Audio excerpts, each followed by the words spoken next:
brought to you by YY ज्ञान ज्योति। यसको coupon चमत्कारी छ। YY ज्ञान ज्योति पुस्तकालय, शिक्षित नेपाली, समृद्ध Nepal. Life is so sleek in my kitchen.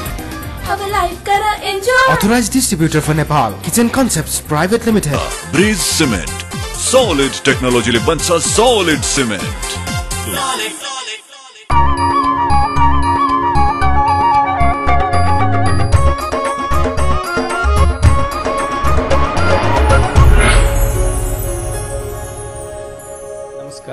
Himalaya television देख रहा सभी दर्शकों में मैं दयाराम अग्रवाल को प्यार भर्यो अभिवादन।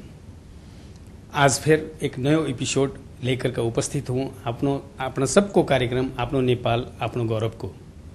आओ कार्यक्रम में आगे बढ़ा आपकी पंक्तियाँ से। आपकी पंक्तियाँ।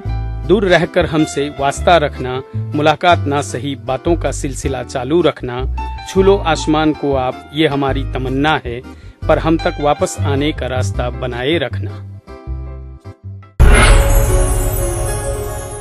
अब आगे आज का अतिथि से बातचीत। आज का अपना अतिथि है डॉक्टर BK गोयल, बालकृष्ण गोयल जी, जो कि बॉम्बे हॉस्पिटल, इंडिया को प्रसिद्ध हॉस्पिटल बॉम्बे हॉस्पिटल का ऑनरेरी डायरेक्टर और कार्डियोलॉजी डिपार्टमेंट चीफ, कार्डियोलॉजी का चीफ है। और सबसे बड़ी खास बात यह है कि भारत में जो भी विशेष अलंकार पदक दिया जावा है उनमें से पद्मश्री और पद्म विभूषण और पद्म भूषण तीनों अलंकार से ये विभूषित है, जो कि एक असामान्य बात है। और अगर मारवाड़ियों के लिए कहूँ तो सिर्फ 2 ही आदमी ने भारत में ये चीज़ मिलेडी है। उनमें से एक था घनश्याम दास बिड़ला जी और दूसरा अब ये डॉक्टर गोयल हैं। ये अभी नेपाल कुछ समय पहले आपको एक कॉन्फ्रेंस में आया था, तो उरे अपनों ही कार्यक्रम के लिए अंतर्वार्ता देने के लिए तैयार होया, बाना समय दिया। इना से आज आप जानने की कोशिश करांगा कि हार्ट की डिजीज के बारे में और इनको प्रिवेंशन और कई अलग और बातों पर बातचीत करांगा।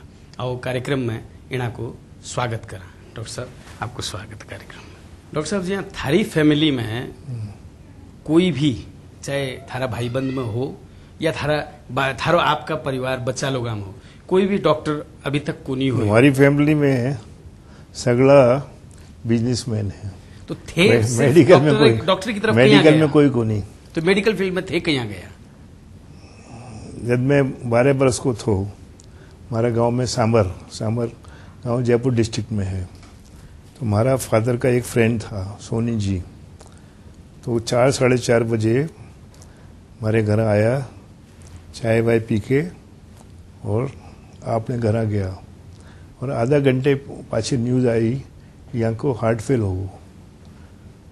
भी जमाने में हार्ट अटैक ने हार्ट फेल ही बोलता हूँ, वहाँ की स्वर्गवास हो। तो हमारे माइंड पे बहुत डीप इम्प्रेशन करो ये इंसिडेंट, और मैं डिसाइड करो कि आपने हार्ट स्पेशलिस्ट बनना है।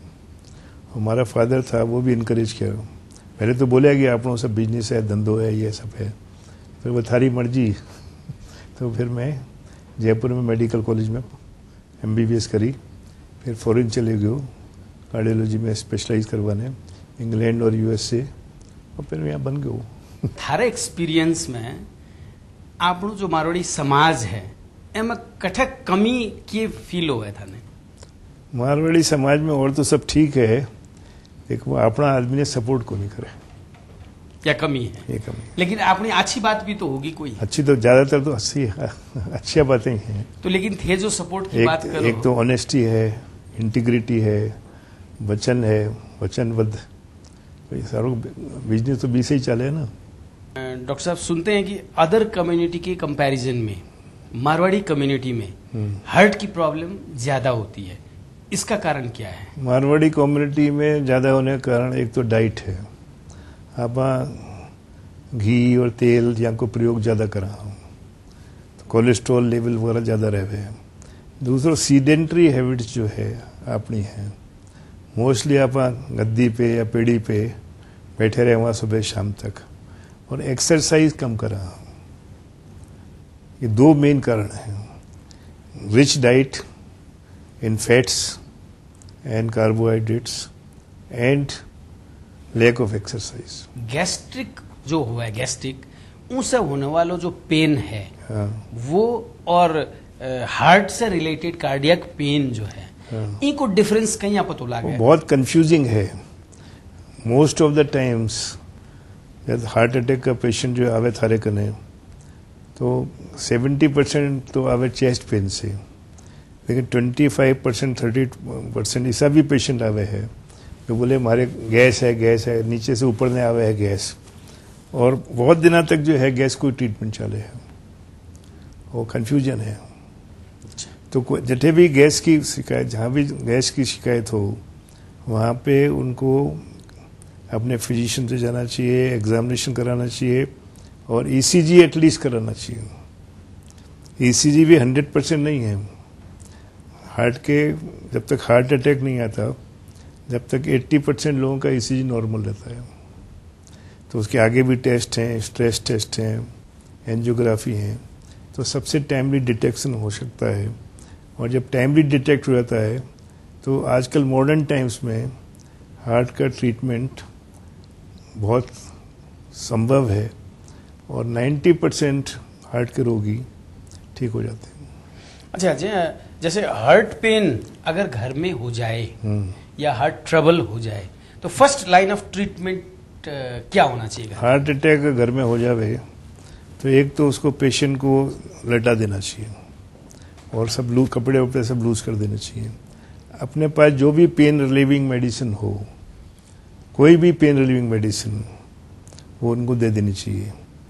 और अगर सॉर्बिडेट की टेबलेट है जो कि कॉमनली यूज होती है एंजाइना के लिए, वो तो उसको जवान के अंडर में रख देनी चाहिए.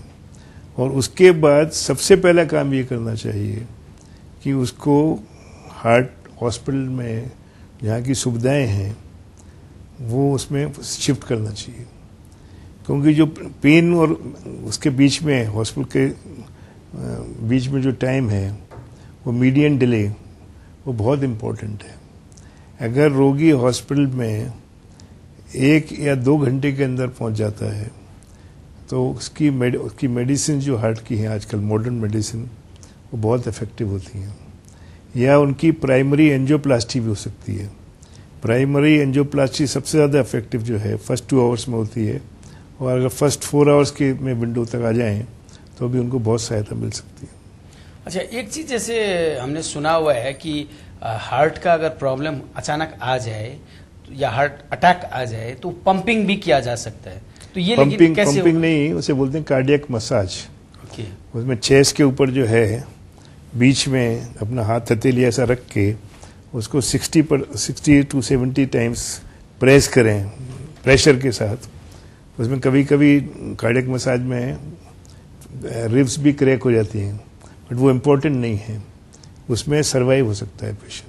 ये कार्डियक जो मसाज है तो इसके लिए तो कोई ना कोई ट्रेनिंग की जरूरत पड़ेगी ना, ऐसे तो नहीं कर सकते? हाँ, ट्रेनिंग की जरूरत पड़ेगी और इसकी सिंपल ट्रेनिंग है. तो ये जो अपने एनजीओज हैं जो हेल्थ से कंसर्न हैं उनको ये ट्रेनिंग सेंटर्स पे बहुत सिंपल टेक्निक है उसको बताना चाहिए. आपका जैसे नेपाल का नेशनल टेलीविजन है उस पर कार्डियक मसाज बताना चाहिए. उसे कार्डियो रेस्पिरेटरी रिससिटेशन कहते हैं, उसे बताना चाहिए. उससे बहुत लाभ होगा. आम आदमी कैसे समझ पाएगा कि उसको हार्ट अटैक या हार्ट पेन हुआ है, उसके सिम्टम्स क्या होते हैं? देखिए, आमतौर पर जो सिम्टम्स हैं वो बीच छाती के बीच में और लेफ्ट साइड में दर्द होता है और काफ़ी तीव्र दर्द होता है. साथ साथ पसीना आता है. उसके अलावा नौशिया, जी घबराना या वोमिटिंग हो सकता है. ये पेन जो है छाती का ये दोनों आर्म्स में जा सकता है, नेक में जाके जॉ में जा सकता है और यहाँ पे पेट में आ सकता है. और कभी कभी मिस्टेकन हो जाता है कि गॉल ब्लैडर की बीमारी है या क्या है. ऐसा होता है संभावना इसकी. तो एफर्ट रिलेटेड पेन जो है बहुत टिपिकल होता है एंजाइना या हार्ट के दर्द का. तो जो डॉक्टर है he should analyze. Pain can be severe. One can have all the symptoms, may have one symptoms, or unusual pain in the back or right upper abdomen. These are all possibilities. तो उसका clinical assessment जो है वो बहुत important है। And early diagnosis only clinical assessment हो सकता है। हार्ट डिजीज को साइलेंट किलर क्यों कहा जाता है? साइलेंट किलर सब हार्ट डिजीज को नहीं कहते हैं, सब अटैक्स को नहीं कहते हैं। मतलब कई अटैक जो अटैक है एकदम साइलेंट होता है। उसमें जैसे मैंने बताया आपको कोई सिम्टम नहीं होती, चेस्ट पेन और वोमिटिंग, नोशिया, ब्रेथलेसनेस, और खाली पेशेंट को फटीक लगती है, वो चलता फिरता रहता है और फिर सडनली कोलैप्स हो जाता है, अनडायग्नोस्ड है। और अगर लकी होता है तो डायग्नोसिस थकावट बोलता है डॉक्टर ने ECG ले लिया तो उसमें आ जाता है। इसका मुख्य कारण जो है डायबिटीज़ है। जो डायबिटिक्स पेशेंट्स हैं उनमें जो पेन फाइबर्स होते हैं वो सब डल हो जाते हैं। हार्ट के पेन फाइबर्स जो पेन कैरी करते हैं और सिम्टम्स कैरी करते हैं, तो they are all blunted and dull, so they have no capacity to take the pain, so the patient won't know anything. उसको कुछ पता नहीं पड़ेगा कि मेरे हार्ट अटैक हो रहा है, तो वो साइलेंट किलर होता है। और ये जैसे हाइपरटेंशन, इसको कितना हार्ट को? हाइपरटेंशन और डायबिटीज ये दो मेन डिजीज हैं जिनके कारण अर्ली हार्ट डिजीज हो जाती है। इनमें दोनों में एक फैलेसी है जो मैंने देखा प्रैक्टिस में, कि आपने किसी को पेशेंट देखा, उसका ब्लड प्रेशर है, उसका ट्रीटमेंट शुरू कर दिया, तो थोड़े दिन में तो वो नॉर्मल हो ही जाएगा ट्रीटमेंट के बाद। तो जो अपने लोग हैं वही समझते हैं कि जब ये नॉर्मल हो गया तो दवा बंद कर दो। सेम चीज़ डायबिटीज़ में है। डायबिटीज़ में तो और भी तकलीफ है। उसमें क्या ऐसा लोगों को विश्वास है, कहा जाता है और ठीक ही कहा जाता है कि जो जिसको डायबिटीज़ है उसको प्यास बहुत लगेगी और यूरिन बहुत होगा। ऐसा सब केसेस में नहीं होता है। ऐसा खाली 30-40% केसेस में होता है। 60% में तो कोई सिम्टम होती नहीं है डायबिटिक के लिए भी। तो वो कैसे मालूम पड़े अपने को? तो उसके लिए ज़रूरी है कि 30 साल की उम्र के बाद हर साल एक बार साल में बहुत प्राइमरी चेकअप है। एक तो यूरिन टेस्ट, वो तो यूरिन से स्टिक देख लिया शुगर है नहीं है, और एक ब्लड प्रेशर से देखना। तो एक बार करवाते हैं तो अपने को अर्लीस्ट स्टेज में डिटेक्ट हो जाएगा। और अगर इन दोनों का या एक का जो भी बीमारी हो उसका अपन बराबर इलाज करें मेंटेनेंस डोजेस से, whole life, sometimes require whole life, तो वो दे विल बी, उनका वैसा ही होगा प्रोग्नोसिस जैसे कि नॉर्मल होता है। कोई नुकसान नहीं होगा। अर्ली डिटेक्ट करके मैनेज करना, उनको कंट्रोल में रखना। देखो होता क्या है, मैंने देखा पेशेंट आते हैं डायबिटीज ट्रीटमेंट लेते हैं 10-15 दिन और उनके बाद उनकी शुगर नॉर्मल आ जाती है। बोलते हैं डॉक्टर साहब ये तो आप ही बंद कर दिए। हाँ, हम नॉर्मल में हो गए इसलिए हो गए तो हमने बंद कर दिए। पूछते हैं ना जो दोबारा तकलीफ में, दे after 10 years 15 years they come in sudden heart attack, they have no symptoms. So diabetes and high blood pressure, hypertension, they are the two main diseases. सबसे ज़्यादा इम्पोर्टेंट यही है जो हार्ट अटैक, ब्रेन में पैरालिसिस और kidney failure, ये दोनों के कारण होते हैं। अच्छा डॉक्टर साहब, एक छोटा सा ब्रेक लेते हैं। ब्रेक के बाद बातचीत को फिर आगे बढ़ाएंगे। दर्शक वृंद, एक छोटो सो ब्रेक ले रहे हैं। ब्रेक के बाद बातचीत फिर से आगे बढ़ावांगा, लेकिन ब्रेक पर जाने से पहले यी हफ्ताको दर्शक प्रश्न एक बार। यो हप्ताको दर्शक प्रश्न, नेपाल प्रहरीको प्रहरी कन्ट्रोल रूममा सम्पर्क गर्न कति नम्बर डायल गर्नुपर्छ? Option A 103, option B 197, option C 100 र अप्सन डी 102। दिएका अप्सनहरू मध्ये एन टाइप गरी स्पेस दिनुहोस् र ए बी सी वा डी मध्ये कुनै एक टाइप गरी 4004 मा एसएमएस गर्नुहोस् र विजेता भई पाउनुहोस् आकर्षक उपहार। प्रत्येक हप्ता 5 जनालाई वाइवाई को गिफ्ट ह्याम्पर। ब्लूबर्ड मल त्रिपुरामा रहेको तर्बन तड्का रेस्टुरेन्टका तर्फबाट सेट मेनु थाली प्रत्येक हप्ता 2 जनालाई। Colours mobile x factor star प्रत्येक 2 हप्तामा 1 जनालाई। प्रत्येक महिना सीजी को मिक्सर ग्राइन्डर 1 जनालाई। विभिन्न विशेषता भएको आईएफपी को माइक्रोवेभ ओभन प्रत्येक महिना 1 जनालाई पनि। विजेताको नाम आउँदो शनिबार बिहान 10:15 बजे आफ्नो नेपाल आफ्नो गौरवमा घोषणा गरिनेछ। Brought to you by WaiWai ज्ञान ज्योति, यसको कुपन चमत्कारी छ। वाईवाई ज्ञान ज्योति पुस्तकालय, शिक्षित नेपाली, समृद्ध Nepal. Life is so sleek in my kitchen. अब लाइफ करा enjoy. Authorized distributor for Nepal. Kitchen Concepts Private Limited. Bridge cement solid technology ले बन्छ सॉलिड सीमेंट.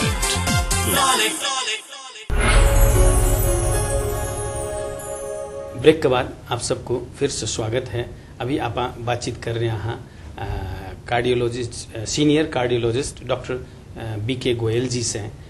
आओ वो बातचीत ने फिर से आगे बढ़ावा. अच्छा डॉक्टर साहब जी, ये हार्ट अटैक को जो रेशियो है वो महिला से ज्यादा हुआ है पुरुष में बोला है. यू को क्या रीजन है? पुरुष में ज्यादा हुआ है. हाँ. इको कारण ये है कि महिलाओं में फीमेल हार्मोन जो है वो सर्कुलेट करे ब्लड में मीनोपॉज तक. तो जब तक जो है 1:5 को रेशियो है. अगर 1 lady gets heart attack then 5 men gets heart attack. But after menopause जब महावारी बंद हो जावे है उसके बाद जो है the ratio become 3:2. So they thought that let us do an experiment. What is the role of female hormones? Why ladies are getting less heart attack? So in US they conducted a trial. In that they injected female hormone to males for 6 months. After 6 months, what they found, everything was okay, but they started losing their hairs, mustaches, and the breasts started developing, no? But the still experiment continued for 2 years. So incidence of heart attack is reduced in this group. But these all volunteers said, you stop this treatment, we will prefer to be male than to have this treatment. So this. अच्छा doctor साहब, normally जहाँ किसी का भी अगर death होता है तो डेथ सर्टिफिकेट में एक वर्ड लिखा होता है, it is due to cardiac arrest. लेकिन मृत्यु तो हमेशा कार्डियक अरेस्ट से ही होती है. Every death is finally due to cardiac arrest. Cardiac arrest is not the diagnosis, and in India at least cardiac arrest is not accepted as the cause of death.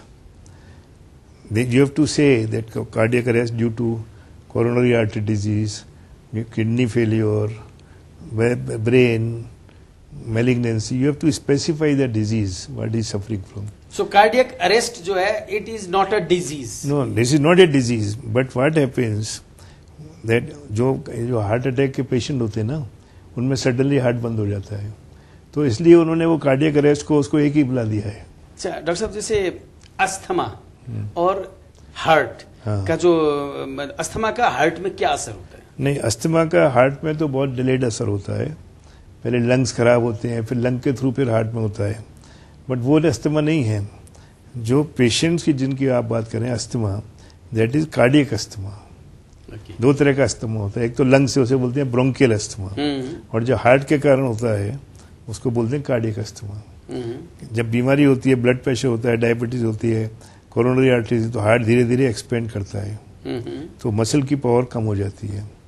तो muscle की जब power कम हो जाती है, 1/4 रह जाती है, उससे नीचे रह जाती है, तो heart can not sustain the blood supply, it can not pump the blood to the body. जब pump the blood to the body नहीं होता है तो बैक कंजेशन हो जाता है, and then the patient fluid is accumulated in the lungs, because heart can't pump all the fluid which has come from the lung. तो जब lungs में फ्लूइड आ जाती है तो उससे ब्रेथलेसनेस शुरू होती है. तो जनरली जो आम आदमी ये समझता है कि अस्थमा सिर्फ वर्ड यूज करता है, इसका मतलब there are 2 different type of asthma. Totally. Angioplasty और एंजियोग्राफी जो है, इसका अल्टरनेट कोई नया इन्वेंशन अभी तक हो पाया है? नहीं, पहले बाईपास सर्जरी हुआ करता था, उसके अंदर थोड़ा काटना वाटना पड़ता था काफ़ी, और 10-15 दिन हॉस्पिटलाइजेशन करना पड़ता था. तो उसके बाद 1977 में एक ग्रंजिक था साइंटिस्ट स्विट्जरलैंड में, उसने फर्स्ट एंजियोग्राफी परफॉर्म की. उसके बाद क्योंकि सिंप्लिसिटी है टेक्निक की, there is no cut on the body, there is no prolong hospitalization, only through the arterial approach. One puncture is done and everything, angiography and angioplasty both are done. They became very popular. अभी तक कोई उसमें further break through नहीं हुआ है। सबसे पहला break through जो कार्डियक का ट्रीटमेंट हुआ बाईपास सर्जरी, उसके बाद एंजियोप्लास्टी। एंजियोप्लास्टी की क्वालिटी में ब्रेक थ्रू हुआ है। इनिशियली अपन बेयर मेटल स्टेंट लगाते थे जिसमें दोबारा होने का चांस रहता था, फिर ड्रग कोटेड स्टेंट हो गए, उसमें first generation, second generation, third generation, और अभी एब्जॉर्ब स्टेंट आ गया जो बॉडी में 1 साल में एब्जॉर्ब होना शुरू होता है और 1.5 साल तक कंप्लीटली एब्जॉर्ब हो जाता है। तो उससे फिर जो आप कह रहे हैं दोबारा होने की जो चांसेस है वो उसके कम नहीं, उसका एडवांटेज ये है कि जब एब्जॉर्ब रहता ही नहीं है तो वो स्टेंट में होती है ना दोबारा थ्रोम्बोसिस और चांसेस ऑफ रीस्टोसिस वो कम हो जाते हैं। अच्छा, जनरली कहा जाता है एक सर्टेन एज के बाद सभी को हार्ट में ब्लॉकेज होता है, ये होता है क्या ये चीज? नहीं, नॉट नेसेसरी, जरूरी नहीं है। तो ये यंगर हार्ट अटैक का जो बात है, जो पहले नहीं होता था, अब ये ज्यादा दिख रहे हैं, इसका रीजन क्या है? एक तो डिटेक्शन ज्यादा है, फैसिलिटीज ज्यादा हो गई डिटेक्शन। पहले बोलते बहुत डाकन मार गई, राजस्थान में बोलते थे डाकन मार गई, फिर यूपी वगैरह में बोलते थे कि भूत ने मार दिया ऊपर से। ऐसे उसको जो सडन डेथ होती थी उसको they gave different name. Now everybody is practically reaches hospital or some doctor sees and proper diagnosis done, so detection rate is very high. Secondly, ये जो जंक फूड होता है ना, ये बहुत पॉपुलर हो गया, इस जंक फूड से ही बहुत होता है। तीसरा, स्ट्रेस, इतना ओवर वर्क करते हैं। जैसे मैं बम्बई में देखता हूँ कि सुबह ऑफिस जाना है 6 बजे, 6 बजे क्योंकि 2 घंटे लगते हैं लोकल ट्रेन में आने में, और ऑफिस होता है 9 बजे, तो 6 साढ़े 6 बजे most of the Mumbai car छोड़ देते हैं घर। और यंगर जनरेशन जो है वो 1 बजे आते हैं कहीं restaurants, junk foods, night clubs. एक सिगरेट स्मोकिंग जो है हैज बिकम ए फैशन, मतलब वो भी एक उसका आपका स्टाइल बना रहता है if you are a smoker. अच्छा, सुपारी और पान पराग को हार्ट में क्या असर है? पान पराग तो जो है वी में भी थोड़ी टोबैको को अफेक्ट हुए है, और भी वी में जो हुए है उसमें जो और चीजें होती हैं वो भी हार्मफुल है। और सुपारी? सुपारी का तो कोई अभी ऐसा नहीं आया है साइंटिफिकली कि सुपारी हार्मफुल है। बहुत से लोगों में ये देखने को मिलता है कि उनकी हार्ट बीट जो है कम चलती है, हार्ट बीट। इससे लोग क्या समझते हैं कि उनको क्या कोई बीमारी है कि नहीं है, ये क्लियर नहीं हो पाता। तो एक्चुअली में ये बीमारी है क्या? नहीं, बीमारी भी हो सकती है, लेकिन मोस्ट ऑफ द टाइम जो हार्ड वर्क करने वाले होते हैं, एथलीट्स होते हैं, स्पोर्ट्समैन होते हैं, शुरू में उनका हार्ट रेट स्लो हो जाता है।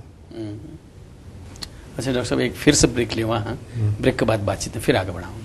दर्शक वृंद, फिर से एक छोटा सा ब्रेक ले रहे हैं, लेकिन ब्रेक में जाने से पहले बधाइयाँ और भूली बिसरी याद को सेगमेंट। बधाइयाँ।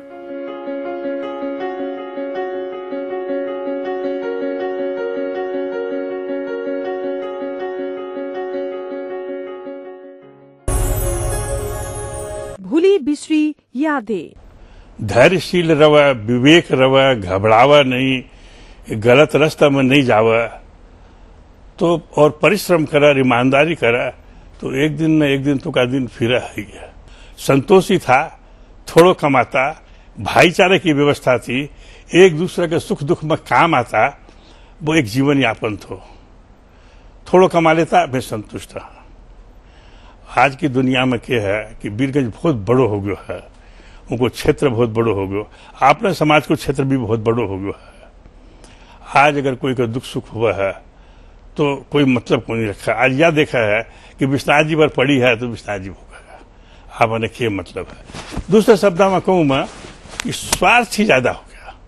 शिक्षा जो है एक दिव्य दृष्टि है व्यक्ति की, आदमी में गुण तो है ही है, उसके अंदर 4 चांद लाग जावा है। मैं तो क्या कहूँ, शिक्षित होकर के अगर किसान भी शिक्षित होगो तो वो अच्छी खेती करेगो, चाहे वो व्यवसाय करे, चाहे कोई चीज में भी करे। बगैर शिक्षा को आपकी उन्नति हो को नहीं सका, आप आगे सोच को नहीं सका। यह भावना मेरी बड़ी बचपन से ही रही है और आज भी है। वाईवाई ज्ञान ज्योति, यसको कुपन चमत्कारी छ। वाईवाई ज्ञान ज्योति पुस्तकालय, शिक्षित नेपाली, समृद्ध Nepal. Life is so sleek in my kitchen. अब लाइफ करा enjoy. Authorized distributor for Nepal, Kitchen Concepts Private Limited. Breeze Cement, solid टेक्नोलॉजीले बन्छ सॉलिड सिमेन्ट।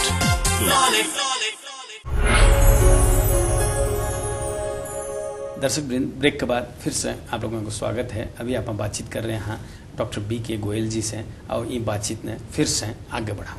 अच्छा डॉक्टर साहब, एक चीज़ देखने को मिलता है इंडिया में नॉर्मली डॉक्टर्स जो है अपने पेशेंट्स को अपना मोबाइल नंबर देते हैं और ये कह देते हैं कि any time you can contact. और वो लोग जब कंटैक्ट करते हैं तो डॉक्टर जैसे आप हैं, आप कैसे रिकॉग्नाइज करोगे कि ये पेशेंट वो है? क्योंकि हमने ये देखा है कि जनरली बहुत से पेशेंट में ये होता है कि उनमें मन में डाउट रहता है कि डॉक्टर साहब ने मेरे को सही पहचाना या नहीं, उन्होंने जो मेरे को ट्रीटमेंट दिया टेलीफोन में दैट इज प्रॉपर और नॉट। ऐसा है कि जो आपके सीरियस पेशेंट्स हैं आपको उनका नंबर फीड कर देना चाहिए। तो जैसे ही उनका कॉल आएगा तो आपके स्क्रीन पे आ जाएगा। एक तो ये है फिल्टर का, और बाकी जो है अच्छा डॉक्टर जो होता है उसको सब पेशेंट के नाम याद रहते हैं। क्योंकि आप लोग तो जैसे पेशेंट्स तो आपके पास दिन भर हर तरीके के पेशेंट्स आते रहते हैं। थोड़ा उनको रेफरेंस देना पड़ता है कि मैंने एंजियोप्लास्टी इस ईयर में कराई, इस मंथ में कराई, इस टाउन का हूँ, देन यू रिकलेक्ट। एक आम आदमी के लिए फैमिली डॉक्टर होना इतना जरूरी है? बहुत जरूरी है, क्योंकि वो आपकी सब हिस्ट्री जानता है। 20-30 साल से, कई डॉक्टर 30-40 साल से अटेंड कर रहे हैं, तो उनको they can help the consultant to a great extent. और एक चीज है, जैसे अब जैसे भी नई नई टेक्नोलॉजीज आ रही हैं तो लोगों को इजी तो हो रहा है, साथ साथ में जैसे एक एग्जांपल है मोबाइल टेलीफोन। इसके लिए टाइम टाइम में ये भी आता है कि ब्रेन में भी इसका इफेक्ट है, लाइकवाइज हार्ट में भी है। तो ये इट इज देयर और ये खाली बातें हैं? नहीं, अगर हार्ट के पास अगर रखेंगे आप उस पॉकेट में तो reports are there that it affects the cardiac function, no conduction specially. So आपके विचार में आप क्या सजेस्ट करते हो, कितना यूज होना चाहिए? इसकी टेलीविजन की टावर्स लग जाती हैं, बॉम्बे में तो बहुत क्राउडेड है ना सब बिल्डिंग्स पे टावर्स, तो उसके रेडिएशन से तो नुकसान होता है, टावर्स के रेडिएशन से। अच्छा, एक जैसे लोगों को हार्ट की बीमारी ना हो या वो मतलब लंबे उम्र तक उसको प्रॉब्लम ना हो, इसके लिए आप क्या सजेस्ट करेंगे? ऐसा है कि हार्ट के प्रिवेंशन के लिए एक रिस्क फैक्टर्स बोलते हैं उनको। क्या क्या रिस्क फैक्टर हैं? तो ये रिस्क फैक्टर्स जो हैं 2 तरह के होते हैं, एक तो मॉडिफाइबल और एक नॉन मॉडिफाइबल। तो नॉन मॉडिफाइबल में है एज। तो एज का तो आप कुछ कर नहीं सकते ना, वो तो बढ़ेगी, और जैसे जैसे एज बढ़ेगी, ओल्ड एज आएगी, तो chances of thickening of heart is more and incidence of heart disease are there that you can not help. Sex, you are born either male या फीमेल हुए या मेल हुए ना, उसका भी आप कुछ कर नहीं सकते। तीसरा है फैमिली हिस्ट्री, हेरिडिटरी। हेरिडिटरी का तो अभी तो कुछ आप कर नहीं सकते, आपको जो पेरेंट्स हैं वो हैं इस फैमिली के, so you can not modify them unless वो मैरिज काउंसलिंग के बाद कई कंट्री ने स्टार्ट किया है कि वो जेनेटिक मैचिंग करना हो एक्सपेरिमेंटल स्टेज में शादी से पहले, जिससे वो जितने खराब जीन से वो हट जाए, but that is a far fetched thing. दूसरे होते हैं मॉडिफाइबल। मॉडिफाइबल में मैंने बताया आपको कि सबसे पहले तो ये 2 बीमारियां हैं, हाइपरटेंशन और डायबिटीज। फिर आया लाइफ स्टाइल। लाइफ स्टाइल में आया लैक ऑफ एक्सरसाइज और एक्सरसाइज। लैक ऑफ एक्सरसाइज करेंगे रेगुलर तो उसमें chances are much reduced. Overweight, उसको कम करना। स्मोकिंग उनको करना। डाइट, ये बड़ी इम्पोर्टेंट है कि डाइट में लो फैट्स एंड लो कार्बोहाइड्रेट लोग जो खाते हैं, ग्रीन ज़्यादा खाते हैं, सब्जियां, फ्रूट्स, तो उनमें इंसिडेंस बहुत कम हो जाता है हार्ट का। तो इन और एक अब टेंशन को मिनिमाइज करना, ये बहुत साधारण है कहना कि टेंशन को मिनिमाइज कर दो, है ना, बहुत इजी है, हर एक को उतना ही कठिन है, लेकिन उनको मिनिमाइज किया अपना एटीट्यूड चेंज करना, फिलोसफिकल एटीट्यूड बनाना और ज़्यादा माया के पीछे नहीं भागने का। तो विशेष करके अपनो जो मारवाड़ी समाज है, हाँ। यू तो 24 घंटा काम करने में विश्वास रखे। हाँ, विश्वास रखे वो विश्वास रखना चाहिए। अभी से जो है मारवाड़ी समाज की उन्नति भी हुई है, लेकिन once you reach some stage at 35-40 you should have containment. But if you want to become from crorepati to arabpati to billionaire, then these things are bound to, heart is going to be affected.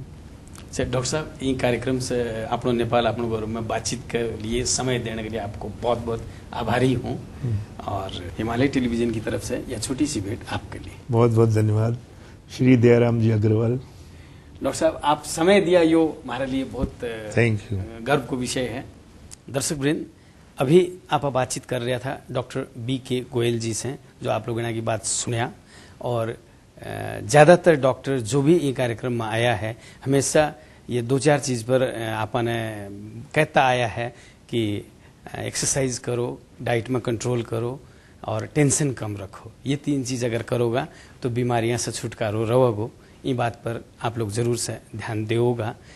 इतना कहते हुए ये doctor साहब से जो परिचय हो या इन्ਹਾਂ से परिचय करवाने में, एक अभी हाल में ही काठमांडू में international Congress on cardiology seminar हो थो, कॉन्फ्रेंस हो थो, वो में इन्ਹਾਂ से मुलाकात हुई, और अपना जो डॉक्टर लक्ष्मण टिबड़ेवाल है वे इनको इन कार्यक्रम इंटरव्यू कराने में सहायक रहा है। इनके लिए अपनो नेपाल अपनो गौरव कार्यक्रम की तरफ से उन्हें को बहुत बहुत आभार व्यक्त करते हुए अब जाते जाते पिछला हफ्ता को दर्शक प्रश्न को जवाब, उनका विजेता को नाम, और यह हफ्ता को दर्शक प्रश्न फिर से एक बार।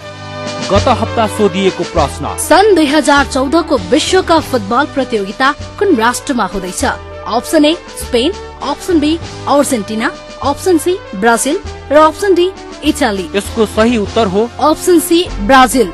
दर्शक प्रश्नको भाग्यशाली विजेता भई वाईवाई को गिफ्ट ह्याम्पर पाउन सफल 5 SMS कर्ता हुनुहुन्छ। 98 032 12 996, 98 19 059 442, 98 137 15 005, 98 036 42 996, 98 18 83 56 80। तर्बन तड्का रेस्टुरेन्टको कुपन पाउन सफल हुनुभएको छ। 98 5 12 58 2 62, 98 5 10 96 300। बधाई छ। यो हप्ताको दर्शक प्रश्न, नेपाल प्रहरीको प्रहरी कन्ट्रोल रुममा सम्पर्क गर्न कति नम्बर डायल गर्नुपर्छ? Option A 103, option B 197, option C 100 र अप्सन डी 102। दिएका अप्सनहरू मध्ये एन टाइप गरी स्पेस दिनुहोस् र ABC वा डी मध्ये कुनै एक टाइप गरी 4004 मा SMS गर्नुहोस् र विजेता भई पाउनुहोस् आकर्षक उपहार। प्रत्येक हप्ता 5 जनालाई वाईवाई को गिफ्ट ह्याम्पर। ब्लूबार मल त्रिपुरामा रहेको तर्बन तड्का रेस्टुरेन्टका तर्फबाट सेट मेनु थाली प्रत्येक हप्ता 2 जनालाई, colours mobile x factor star प्रत्येक 2 हप्तामा 1 जनालाई, प्रत्येक महिना CG को मिक्सर ग्राइन्डर 1 जनालाई, विभिन्न विशेषता भएको IFP को माइक्रोवेभ ओभन प्रत्येक महिना 1 जनालाई पनि। विजेताको नाम आउँदो शनिबार बिहान 10:15 बजे आफ्नो नेपाल आफ्नो गौरवमा घोषणा गरिनेछ। आज के लिए यो कार्यक्रम इतना ही। अगला शनिवार फिर नई सामग्रियां के साथ उपस्थित रहूंगा। तब तक के लिए मने भी इजाजत दो, और इन कार्यक्रम के बारे में कोई भी सलाह सुझाव प्रतिक्रिया हो तो मेरे से टेलीफोन संपर्क कर सको हो 98 498 23 804 में, या ईमेल संपर्क कर सको हो आपनो नेपाल@himalayatv.com पर। और अब आप फेसबुक संजाल में भी हाँ आपनो नेपाल पेज लाइक करके अपडेट ले सको हो, या आपनो नेपाल पेज में जाकर के सारी जानकारी ले सको हो। और पुराना अगर कोई भी एपिसोड देखना हो तो YouTube में लॉग ऑन कर सको हो। और अब आप ट्विटर में भी हाँ तो आप लोग ट्विटर में भी फॉलो कर सको हो। नमस्कार।